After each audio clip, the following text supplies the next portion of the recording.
17 lakh hectare जमिनीच्या पिकांच्या नुकसानीचे पंचनामे आले। मंत्री चंद्रशेखर बावनकुळे यांची माहिती।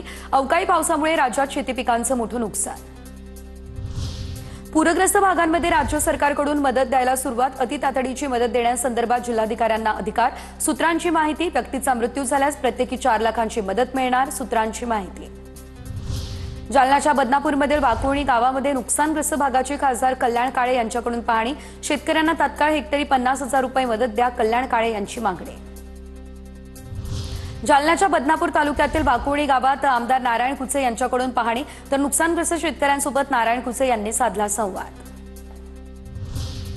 नाशिकच्या निफाडमध्ये ढगफुटी सदृश्य पाऊस। शेती पिकांचं अतोनात नुकसान। नुकसानीची खासदार भास्कर भगरे यांच्याकडून पाहणी।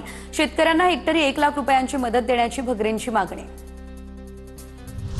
नाशिकच्या लासलगावातील कोटमगाव या ठिकाणी मध्य रेल्वेच्या उड्डाणपूल बांधून द्यावा। ग्रामस्थांची मंत्री छगन भुजबळ यांच्याकडे ही मागणी। लासलगाव पिंपळगाव मार्गावरील गावांचा संपर्क तुटला, त्यामुळे नागरिकांची प्रचंड गैरसोय।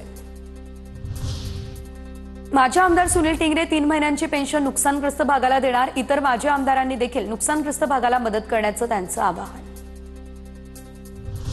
मराठवाड्यातील पूर परिस्थितीचं भीषण वास्तव समोर। आतापर्यंत 12 जणांनी गमावला जीव। 357 जनावरांचा मृत्यू। आतापर्यंत 1239 गावांमध्ये अतिवृष्टीमुळे नुकसान। 2,61,709 शेतकरी अतिवृष्टीमुळे बाधित। 23,414 हेक्टर शेतजमिनीवरील पिकांचंही झालंय नुकसान। बीडच्या परळीमध्ये अतिवृष्टीमुळे शेतकऱ्यांचं आयुष्य उद्ध्वस्त। गोदावरीच्या पुरात 4 एकर कापसाचं पीक गेलं वाहून।